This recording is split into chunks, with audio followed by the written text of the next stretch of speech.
Thank you.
सद्गुरु तुकया ज्ञान दीपा, नमो सद्गुरु सच्चिदानंद रूपा, नमो सद्गुरु भक्त कल्याण मूर्ती, नमो सद्गुरु भास्करा पूर्ण कीर्ती।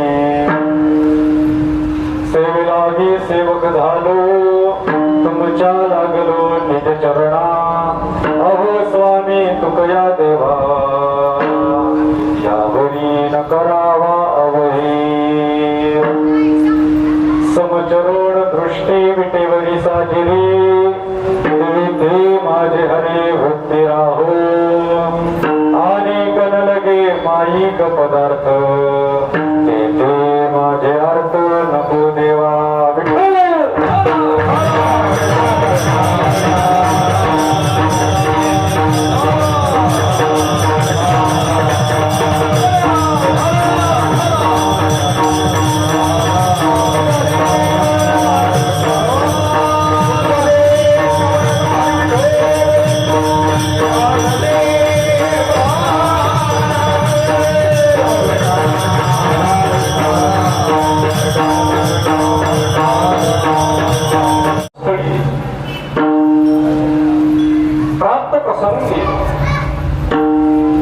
सेवेकरिता घेतलेला अभंग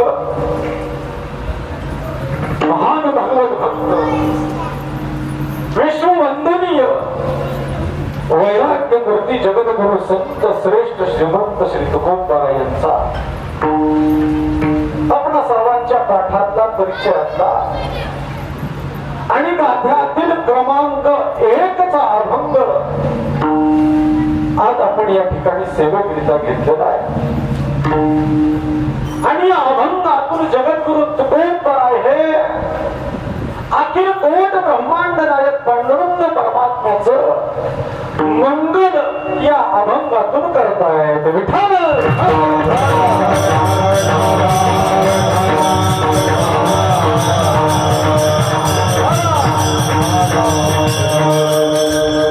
आणि त्या भगवान परमात्म्याचं मंगल करत असताना एक प्रार्थना, एक मागणी महाराज अभंगातून करत आहे।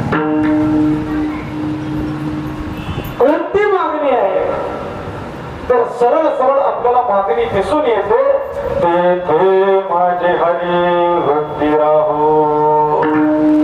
हरी माझी वृत्ती स्थिर कर, पण कुठं तर तुकोबराय निर्देश करतायत, समचरण दृष्टी विटेवरी साजिरी। देवा की ज्याचे चरण समाय, ज्याची दृष्टी समाय आणि विटेवरती असणार साजीर सुंदर रूप ज्याचं आहे, असा जो कोणी असेल त्या भगवान परमात्म्याच्या ठिकाणी माझी वृत्ती स्थिर कर अशी मागणी करतायत। आणि एकमेव तो भगवान परमात्मा सोडला तर सगळे पदार्थ हे माईक आहेत। आणि तुकोबराय स्पष्ट शब्दात देवाकडे मागणी करतायत की असे माईक पदार्थ आम्हाला नको आहेत, पण अनेक न लगे माईक पदार्थ।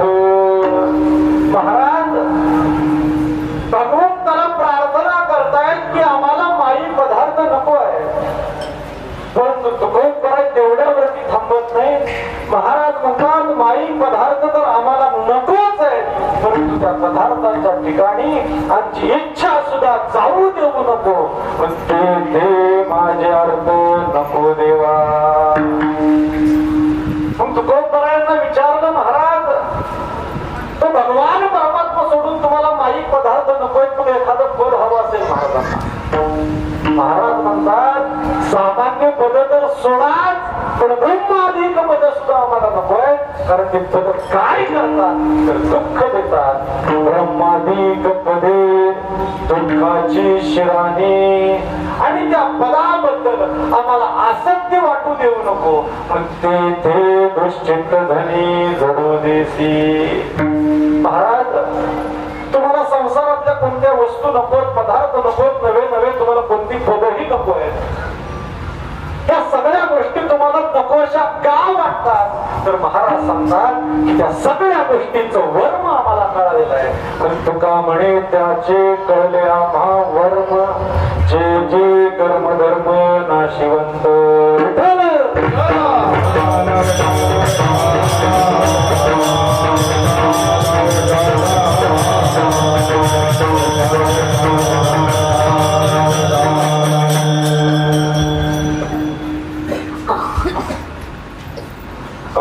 चिंतनाला सुरुवात करण्यापूर्वी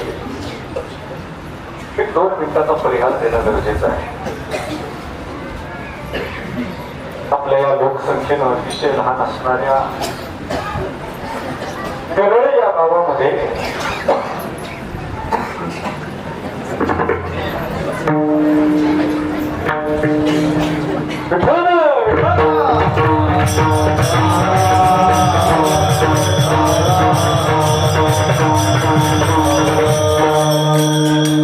लोकसंख्येनं अतिशय लहान असणारं केरळ हे गाव, परंतु या गावामध्ये चालू असलेला हा भव्य दिव्य अखंड हरिनाम सप्ताह,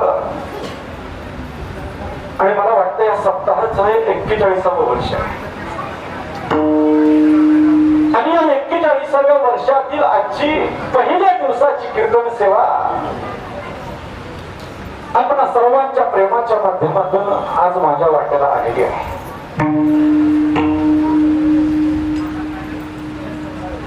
खऱ्या अर्थानं आजची जी सेवा आहे ती सेवा ही प्रेमाच्या माध्यमातून आज माझ्या वाट्याला आलेली आहे. मी खूप मोठा ज्ञानी, मी खूप मोठा पंडित आहे, ब्रह्मज्ञान सांगणार आहे अशातला काहीच भाग नाही. केवळ आणि केवळ देहूकर फळ परंपरेचा पायिक म्हणून, जगद्गुरु तुकोबरायांचा वंशज म्हणून आपण सर्वांनी मला या ठिकाणी निमंत्रित केलेलं आहे. तर मागच्या 2-3 महिन्यापूर्वी चव्हाणवाडी या ठिकाणी सेवा झाली आणि त्यावेळेसच आदरणीय महाराजांनी सांगितलं होतं, आणि विशेष करून आमचे धनंजय महाराज असतील, हे सगळी मुलं तयार करण्याचं काम ते करतायत. आपण हा सगळा परिसर असेल हा फळ परंपरेशी निगडीत असणारा समाज आहे. मग कोणी जळगावकर फळावर असतील, कोणी देहूकर फळावरती असतील, कोणी हंडे महाराजांच्या फळावरती असतील, परंतु परंपरेनं आपण परमार्थ करत आलेलो सगळी ही ज्येष्ठ श्रेष्ठ मंडळी आहोत. आणि ह्या सप्ताहाचं हे 41वं वर्ष आहे. महाराज हे दिसायला जरी सहज दिसत असलं आपल्याला, म्हणायला जरी सोपं असेल 41वं वर्ष, तर ते कृतीत आणायला अतिशय अवघड आहे. कारण 41 वर्ष हे उत्सव चालवणं वाटतं तितकं सोपं नाही महाराज. 2-3 पिढ्या या ठिकाणी खर्च करावे लागले असते त्याच्यासाठी. कारण हे चालू ठेवायचं असेल तर मनामध्ये त्या भगवंताविषयी, त्या परमार्थाविषयी भाव असावा लागतो. तो भाव असल्याशिवाय हे समर्पण घडू शकत नाही. आणि नुसता भाव असं चालत नाही, आपल्याला समर्पण द्यावं लागतं महाराज. तन मन धन त्या ठिकाणी समर्पण करावं लागतं. मला वाटतंय आपण सर्व ग्रामस्थांनी ते समर्पण केल्यामुळं जवळपास 40 वर्ष पूर्ण होऊन 41व्या वर्षामध्ये आपण पदार्पण केलेलं आहे. किंबहुना जगद्गुरु तुकोबरायांच्या भाषेत सांगायचं झालं तर महाराज म्हणतात, एखादी गोष्ट, एखादा उत्सव चालू करणं सोपं आहे, परंतु तुकोबराय सांगतात की चालू केलेला उत्सव टिकवणं अतिशय अवघड आहे. नुसतं उत्सवाचंच नाही, जीवनामध्ये कोणताही तुम्ही संकल्प केला, तो संकल्प चालू करणं सोपं आहे. मनामध्ये भाव निर्माण होतो, पण निर्माण झालेला भाव टिकवणं अतिशय अवघड असतं. हे मी नाही, जगद्गुरु तुकोबरायांची भाषा आहे. जगद्गुरु तुकोबराय बोलतात, कठीण योगा होणे क्षेम, ओगलिया होतो श्रम. कठीण योगा होणे क्षेम, योगापेक्षा क्षेम कठीण आहे महाराज सांगतात. योग कशाला म्हटलेला आहे तर आपल्याला जे प्राप्त नाही ते प्राप्त होणं ह्याला योग म्हटलेला आहे. आणि जे प्राप्त झालेलं आहे ते टिकवणं याचं नाव क्षेम आहे. महाराज उदाहरण देतात, खाणं सोपं आहे का पचवणं सोपं आहे? काय सोपं वाटत? खाणं सोपं आहे महाराज. हातामध्ये घेतलं, टाकलं, चावलं 4-2 वेळा, हात बुडून कितीही खाऊ शकतात. तर जगद्गुरु तुकोबरायांचा त्यांच्याच गाथ्यातला क्रमांक 1चा अभंग आहे. आणि आपल्या देहूकर फळ परंपरेनुसार सप्ताहाच्या पहिल्या दिवशी याच अभंगावरती कीर्तन करण्याचा प्रघात आहे आणि त्याच अनुषंगानं हा अभंग या ठिकाणी सेवेकरिता घेतलेला आहे आणि या अभंगातून जगद्गुरु तुकोबराय हे भगवान परमात्म्याचं मंगल करत आहे. खरं तर संपूर्ण गाथ्याचं बीज म्हणजे हा अभंग आहे असं म्हटलं तरी काही चुकीचं ठरणार नाही. संपूर्ण गाथा आणि त्या गाथ्याचं ध्रुवपद म्हणजे हा अभंग आहे असं म्हटलं तरी काही चुकीचं ठरणार नाही. आणि असा क्रमांक 1 चा अभंग या अभंगातून जगद्गुरु तुकोबराय हे भगवान परमात्म्याचं मंगल करत आहे. आपल्या हिंदू संस्कृतीमध्ये अनेक पुराण आहेत, ग्रंथ आहेत आणि प्रत्येक ग्रंथाची सुरुवात ही भगवान परमात्म्याच्या मंगलानं केली जाते. ते रामायण असो, महाभारत असो, कोणताही ग्रंथ तुम्ही घ्या.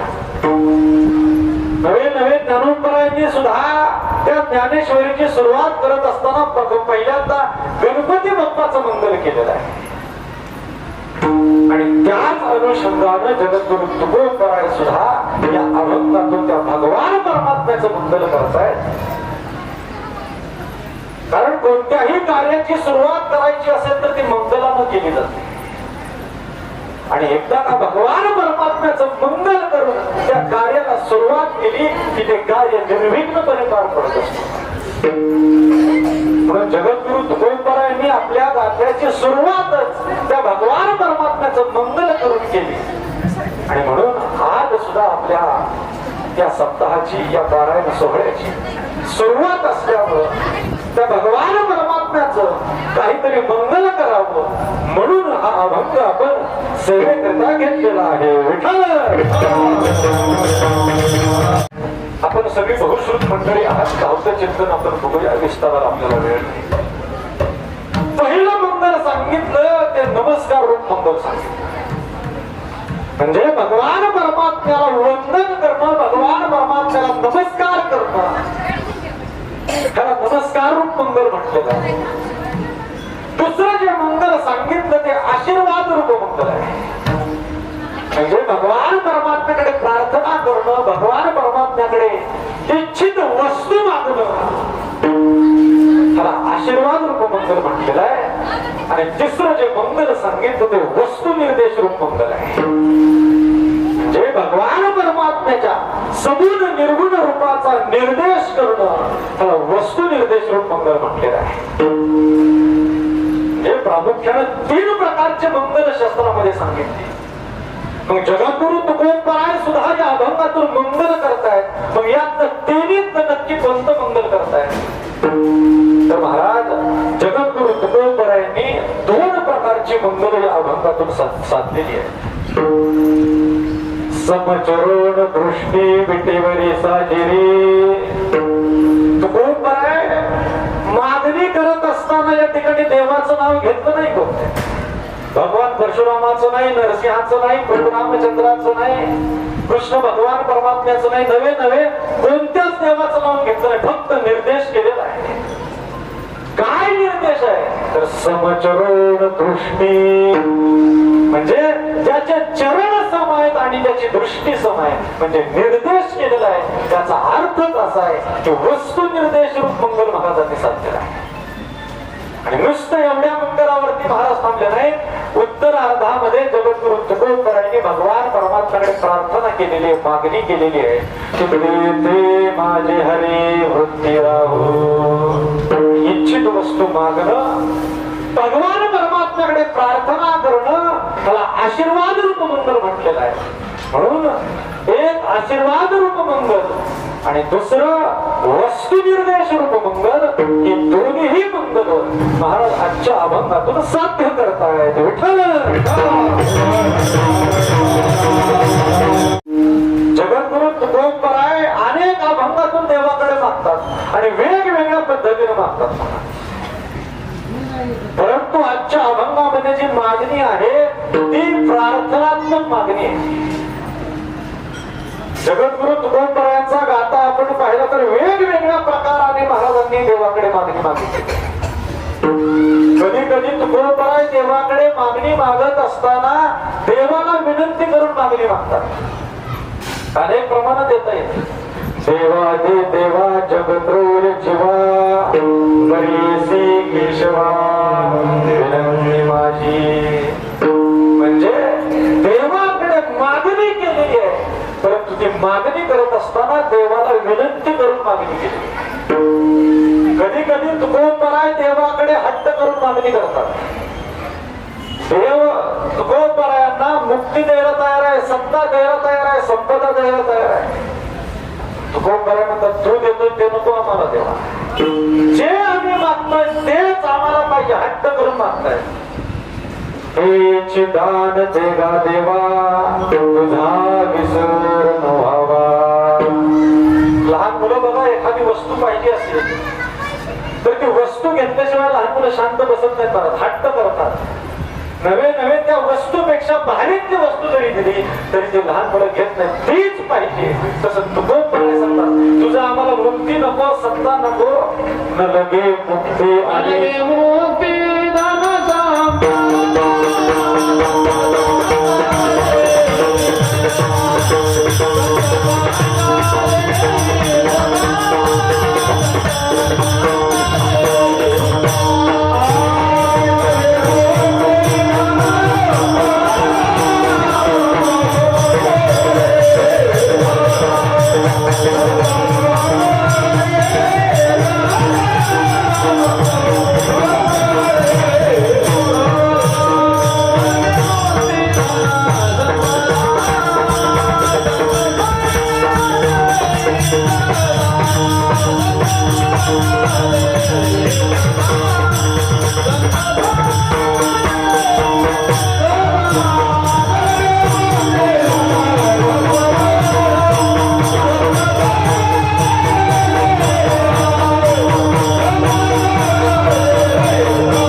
आणि कधी कधी जगद्गुरु तुकोबाराय देवाकडे मागत असताना प्रार्थना करून मागताय. म्हणून आजच्या अभंगातून जी मागणी आहे ती प्रार्थनात्मक अशा स्वरूपाची मागणी आहे. काय मागणी आहे तर हे हरी ज्याची दृष्टी समय, ज्याचे चरण समय आणि विटेवरती साजील सुंदर असं रूप आहे, अशा भगवान परमात्म्याच्या ठिकाणी आमची वृत्ती स्थिर कर, अशी वृत्ती स्थिरतेची मागणी महाराज आजच्या अभंगातून करतायत. कारण भगवान परमात्म्याचा जर विचार केला तर अनेक अवतार आहेत भगवान परमात्म्याचे. मग त्या अनेक अवतारापैकी नक्की कोणाचे चरण समायत, नक्की कोणाची दृष्टी समायत. कारण किती अवतार आहेत. अवताराच्या राशी तो उभा विटेवरी. राशी या शब्दाचा अर्थ आहे असंख्य, अनेक, अगणित. त्या महाराज अवताराचं गणितच करता येत नाही, एवढे अवतार आहेत. नवे नवे तुकोबाराय तर एके ठिकाणी वर्णन करतात. रूपे अनंताची अनंत अपार, न कळे साचार तुका म्हणे. महाराज म्हणतात त्या अनंताची रूप सुद्धा अनंत आहे. त्याचं एक रूप नाही, त्याचा एक वेश नाही, त्याचं एक नाव नाही. महाराज अनेक रूप आहेत, अनेक वेश आहेत, अनेक नाव आहेत, त्याच्या कशालाच अंत नाही. म्हणून त्याचं नाव आनंद आहे. महाराज तुकोबाराय सांगतात असं तर त्याचं नाव सुद्धा आनंद आहे आणि त्याचे रूप सुद्धा अनंतच आहेत. ज्ञानोबाराय सुद्धा म्हणतात अनंत रूपे अनंत वेसे.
अनंत रूपे अनंत वेशे देखले म्यात त्यासी.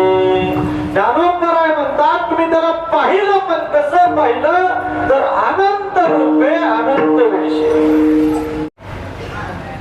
बाण मारण्यासाठी एक चरण पुढं आणि एक चरण मागे ठेवावं लागतं. त्याच वेळेस तो नियम धरता येतो. तोच भगवान परमात्मा पुढे कृष्ण अवतारामध्ये प्रकट झाला आणि चरणामध्ये जी विषमता होती ती विषमता थोडीशी कमी केली आणि 2 पायाचा भगवान परमात्मा, विषम पायाचा भगवान परमात्मा कृष्ण अवतारामध्ये मात्र 1.5 पायावरती आला. कृष्ण भगवान परमात्म्याचं वर्णनच केलं नाही की तो 1.5 पायाचा आहे. देवडा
दूर केली आणि त्या पंढरपूरमध्ये पांडुरंग परमात्म्याचा जो अवतार आहे त्या अवतारामध्ये मात्र चरण समायित महाराज.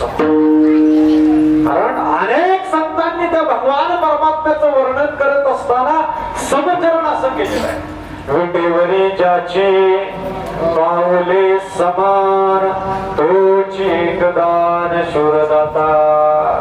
किंवा तुकोबराय अनेक अभंगातून वर्णन करतात. प्रेत ज्याचे जगदाने तोची मनी स्मरावा.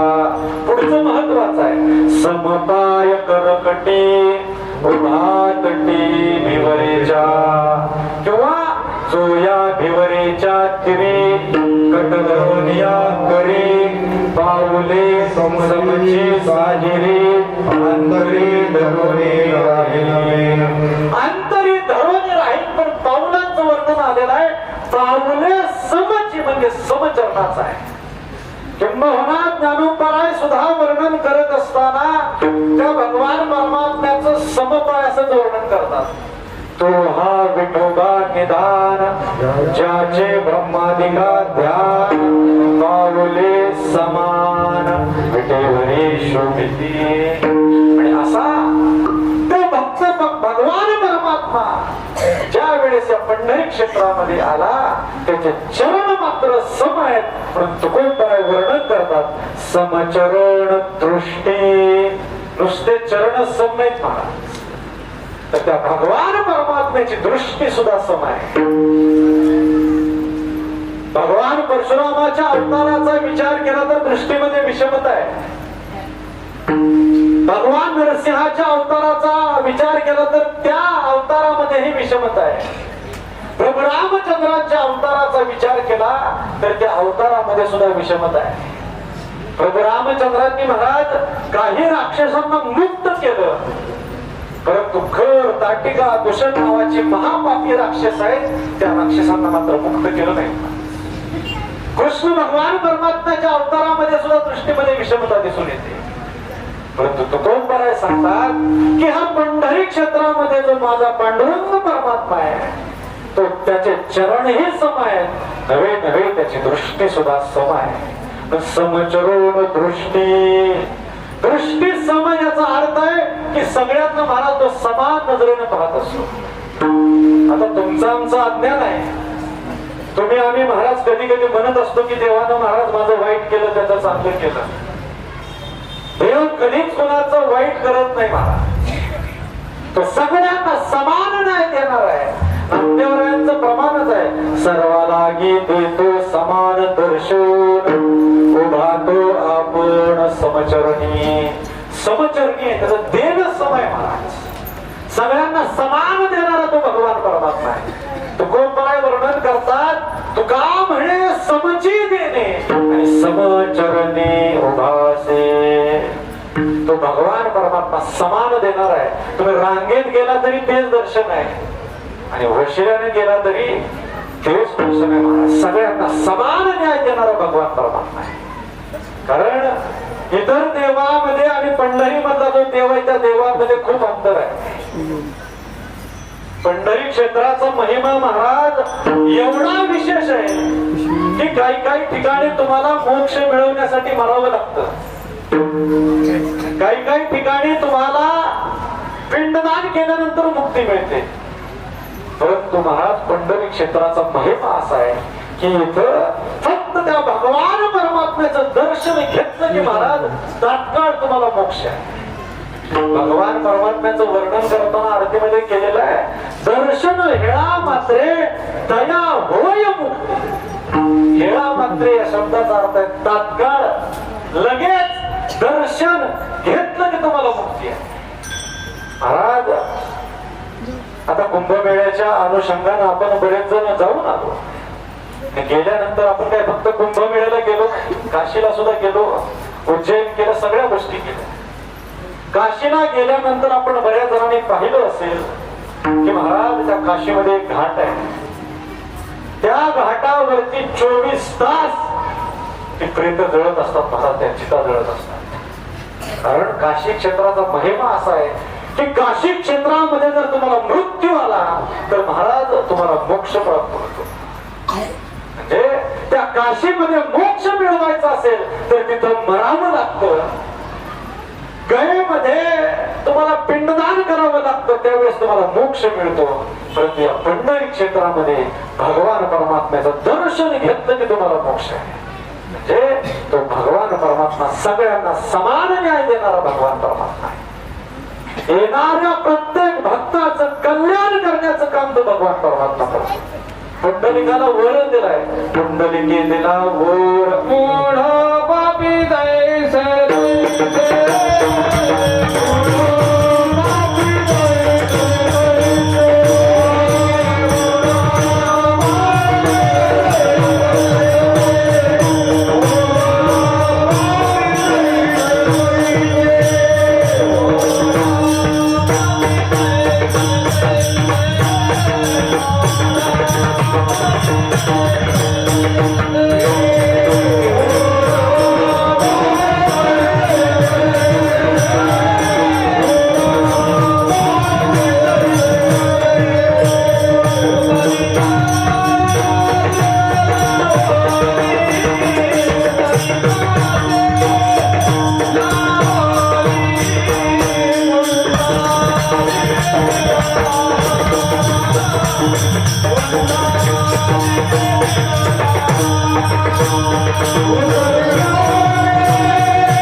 आणि भक्ताला पायापाशी राखणं हा त्या देवाचा धंदा आहे. धर्माचं रक्षण करण्यासाठी भगवान परमात्मा अवताराला येतो, पण प्रत्येक अवतारामध्ये देवानं कुणाला तरी मारलं. म्हणून ह्या अवताराचं विशेष मला सांगायचं आहे. पंढरी क्षेत्रात प्रत्येक अवतारामध्ये देवानं मारलेलं आहे. भगवान नरसिंह अवतारामध्ये देवानं मारलं महाराज कुणाला? हिरण्यकशिपूला. प्रभू रामचंद्राच्या अवतारामध्ये सुद्धा त्या देवानं मारलं कुणाला? रावणाला. कृष्ण अवतारामध्ये सुद्धा देवानं मारलं कुणाला? कंसाला. आणि या पंढरी क्षेत्रामध्ये जो अवतार आहे त्या पांडुरंग परमात्म्यानं सुद्धा मारलं महाराज कुणाला?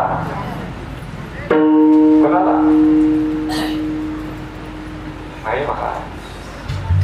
ह्या भगवान परमात्म्यानं कोणालाच मारलं नाही का? कारण बाकीचे अवतार मारण्याकरता आहे, परंतु हा पंढरी क्षेत्रामध्ये जो अवतार आहे तो मारण्याकरिता नाही, तो तुम्हा आम्हाला चारण्याकरिता आहे. हा विशेष महाराज त्या भगवान परमात्म्याचा. म्हणून असा जो पंढरी क्षेत्रामध्ये भगवान परमात्मा आहे त्याचे चरणही सम आहेत, त्याची दृष्टीही सम आहे. नवे नवे त्याचं महाराज सगळ्यांना देणं आहे ते समान अशा पद्धतीचं आहे.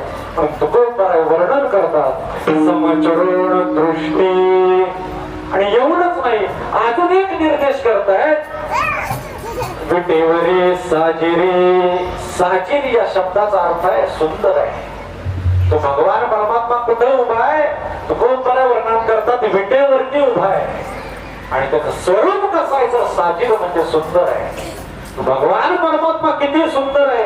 अनेक प्रमाणात महाराज सुंदर ते ध्यान किंवा ज्ञानोबाय सांगतात तो फक्त सुंदर आहे असं नाही, तो अति सुंदर आहे. अति सुंदरा तू पेंढारा बाप रघुमा देवीवरा. नवे नवे तुकोबाराय त्या भगवान परमात्म्याचं बहारदारीचं वर्णन करतायत. तो भगवान परमात्मा राजस आहे, सुकुमार आहे, नवे नवे मदनाचा पुतळा आहे. राजस सुकुमार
आणि पुरुषांमध्ये सगळ्यात सुंदर आहे त्याला मदन असं म्हणतात. आणि तुकोबाराय सांगतात की तो भगवान परमात्मा म्हणजे साक्षात मदनाचा पुतळा आहे.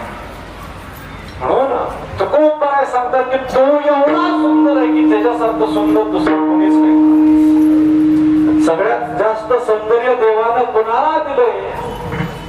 लक्ष्मीला दिलंय. तुकोबाराय सांगतात की ती सौंदर्य संपन्न लक्ष्मी त्या देवाची दासी होत असेल तर तो देव किती सुंदर असेल. तो भगवान परमात्मा किती सुंदर आहे 2 मिनिटांमध्ये सांगतो आणि मग तो भजन घेतो. महाराज दमयंती नावाची स्त्री होती.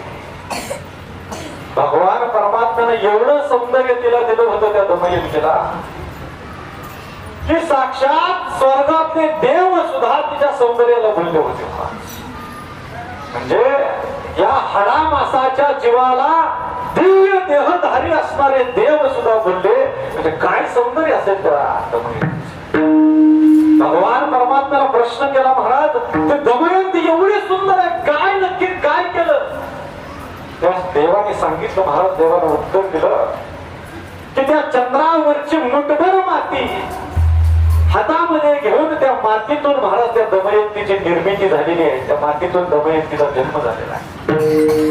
म्हणजे चंद्रावरची मुठभर माती घेतल्यानंतर एवढं सौंदर्य प्राप्त होत असेल तर ज्ञानोबराय सांगतात की त्या देवाच्या कपाळावरती म्हणजे निढळावरती कोट्यावधी चंद्राचं प्रत्येज आहे. महाराज एवढा सुंदर असेल भगवान परमात्मा. तुझे निढळे कोटी चंद्र प्रकाशे कमल नयन हास्य वदन हासी. कोट्यावधी चंद्राचं तेज त्या भगवान परमात्म्याच्या निढळावरती म्हणजे चंद्रावरती आहे. तो भगवान परमात्मा किती सुंदर असेल. पण तुकोबराय वर्णन करतात, समचरण दृष्टी विटेवरी साजिरी. आणि असा जो कोणी असेल ते माझे हरी वृत्ती राहो.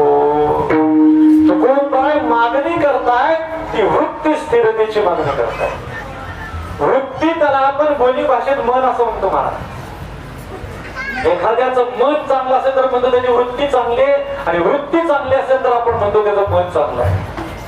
आणि महाराज त्या मनुष्याच्या वृत्तीचे 3 महत्वाचे गुणधर्म आहेत. पहिलं म्हणजे त्या मनुष्याचं मन, त्या मनुष्याची वृत्ती ही अतिशय चंचल आहे. एका जागेला फार काळ मनुष्याचं मन राहू शकत नाही. आता इथं असेल तर एका सेकंदात कुठं जाईल सांगू शकत नाही. म्हणजे चंचल मनुष्याचं मन आहे. दुसरं महत्वाचं मनुष्याची वृत्ती, महाराज मनुष्याचं मन हे अतिशय बलवान आहे. किती बलवान आहे मनुष्याचं मन. महाराज ह्या देहाने जर ठरवलं की या देहाला देव बनवायचं तर आपल्याला देव होता येतं. एवढी ताकद आपल्या वृत्तीमध्ये आपल्या मनामध्ये आहे. आणि तिसरा महत्वाचा गुणधर्म मनाचा असा आहे की आपलं मन आपली वृत्ती ही प्रमाथी आहे. प्रमाथी या शब्दाचा अर्थ असा आहे की कळून सुद्धा चुका करणार आपलं मन आहे. म्हणून तुकोबरायांना माहित होतं की आपलं जे मन आहे ते चंचल आहे, धावणार आहे. कारण ह्या मनाचा स्वभाव आहे धावणं. सतत धावत राहतं मना. एका जागेवरून दुसऱ्या जागेला, दुसऱ्या जागेवरून तिसऱ्या जागेला. तुकोबरायाने त्या मनाची धावाधाव ओळखली आणि मनाला सांगितलं तुला धावायचंच असेल तर कुठं धाव, तर मना तेथे धाव घेई राहे विठोबाचे पायी. तुला धावच घ्यायची असेल तर त्या विठोबाच्या पायावरती जा आणि तिथं स्थिर राहा. तुकोबराय तीच मागणी करतायत, तेथे माझे हरी वृत्ती राहो.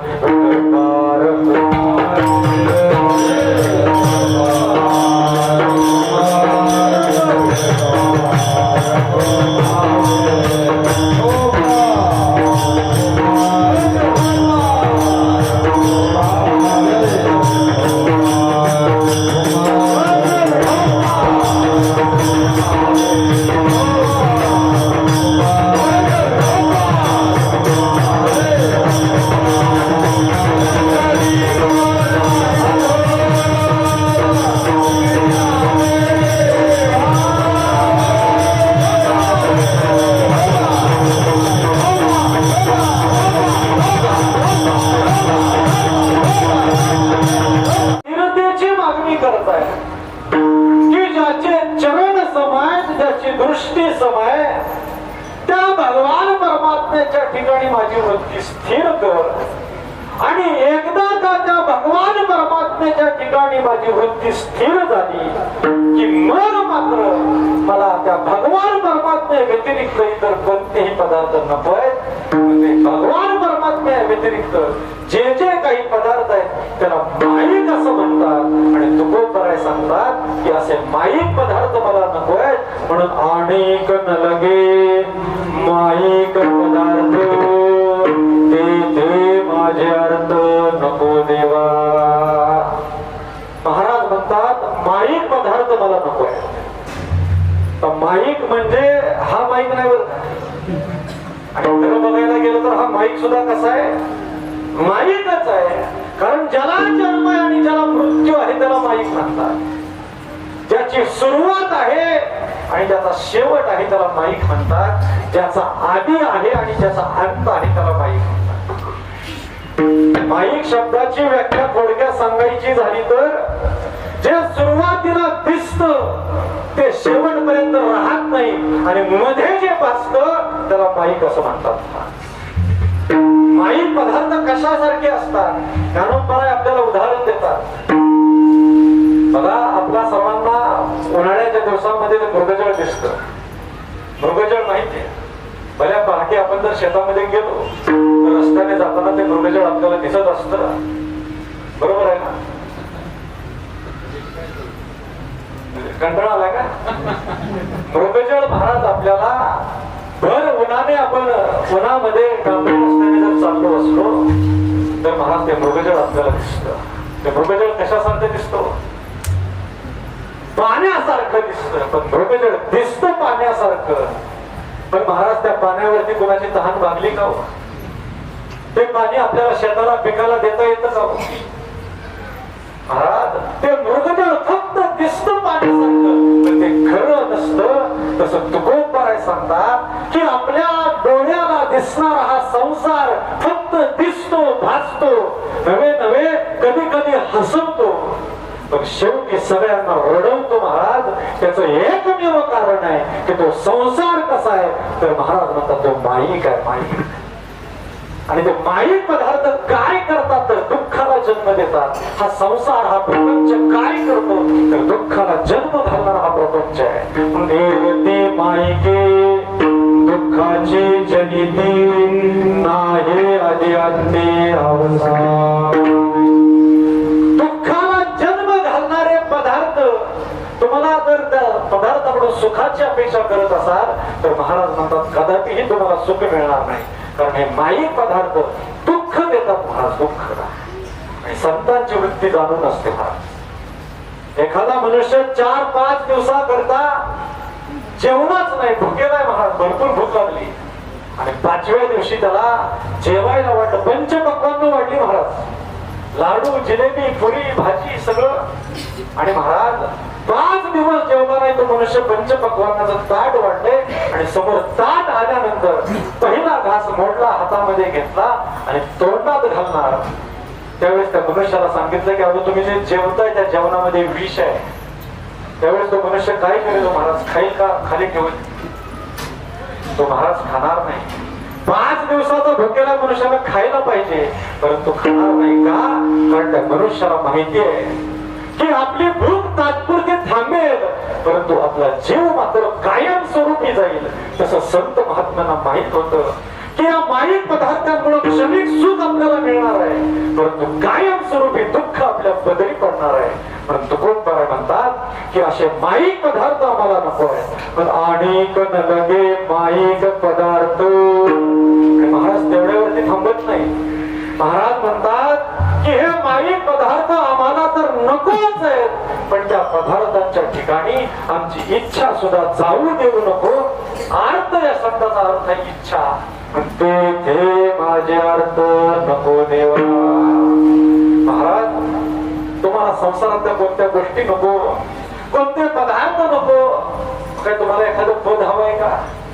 कारण समाजामध्ये बरीचशी माणसं अशी आहेत की महाराज त्यांना बाकीचं काही नसलं तरी चालतं, आपल्या नावापुढे एखादं पद लागतं, त्यांना पुढची हवी असते. मग महाराज तसं तुमचं काही आहे का? महाराज म्हणतात सामान्य पद तर सोडाच, पण ब्रह्माधिक पद सुद्धा आम्हाला नकोय.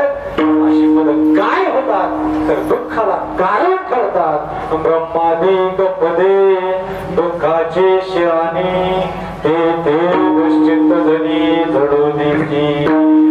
महाराज म्हणतात पद काय करतात तर जोपर्यंत जी पद आहेत तोपर्यंत माणसं आपल्याकडे कडेला असतात महाराज. पण एकदा पद निघून गेलं की महाराज आपल्या शेजारी कोणी उभे राहत नाही. ग्रामपंचायत सदस्यापासून ते राष्ट्रपती पदापर्यंत सगळी पद एक ना एक दिवस महाराज ती पद निघून जाणार आहे. कधी ना कधी त्या पदांच्या मागे माझी हा शब्द लागणार आहे. पण तुकोबराय सांगतात अशी पद आम्हाला नको आहेत. तुकोबराय तर एके ठिकाणी बोलतात की मनुष्यानं आयुष्यात येऊन एकच पदवी घ्यावी, आयुष्याच्या साधने सच्चिदानंद पदवी घेणे. हे ब्रह्मपद सुद्धा नकोय का? कारण हे ब्रह्मपद सुद्धा असं आहे की जोपर्यंत तुमचा पुण्याचा साठा आहे तोपर्यंत हे पद टिकून राहते. आणि एकदा का तुमचं पुण्य कमी झालं की मग मात्र पद सुद्धा निघून जात. तुका म्हणे जाती पुण्यक्षयी अधोगती. आणि अशी पद काय करतात तर आपल्या दुःखाला कारण ठरतात. पण तुकोबराय सांगतात ब्रह्मादिक पदे दुःखाची शिराणी. आणि अशा पदांबद्दल आम्हाला आसक्ती वाटू देऊ नको. काय करू तर ते दुश्चित्त धनी जडू देसी. त्या पदाबद्दल आम्हाला दुश्चित्त म्हणजे आसक्ती वाटू देऊ नको. पण तुकोबराय तुम्हाला पदार्थ नको, वस्तू नको, कोणत्या गोष्टी नको, नवे तुम्हाला कोणतं पदही नको आहे. या सगळ्या गोष्टी तुम्हाला नकोशा वाटतायत. या सगळ्या गोष्टींचा तुम्हाला तिटकारा आलाय. त्याचं कारण काय तर महाराज त्याचं कारण शेवटच्या चरणात सांगतात.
महाराज म्हणतात की आम्हाला त्या गोष्टीचं वर्म कळालेलं म्हणून आम्हाला नकोय. जे कर्म आहे, धर्म आहे ते नाशवंत आहे. कारण त्यातला अजून एक भाग असा आहे की देव जन्माला येतो तो धर्मामुळे येतो, मनुष्य जन्माला येतो तो कर्मामुळे येतो, आणि संत जन्माला येतात, अवताराला येतात ते वर्मामुळे येतात. वर्म या शब्दाचा अर्थच असा आहे की कठीणात कठीण, अवघडात अवघड गोष्ट ज्या युक्तीमुळे सोपी होते त्याला वर्म म्हणतात. आणि तुकोबराय सांगतात त्या कर्माचं, धर्माचं वर्म आम्हाला कळालेलं आहे. पण तुका म्हणे त्याचे कळले आम्हा वर्म.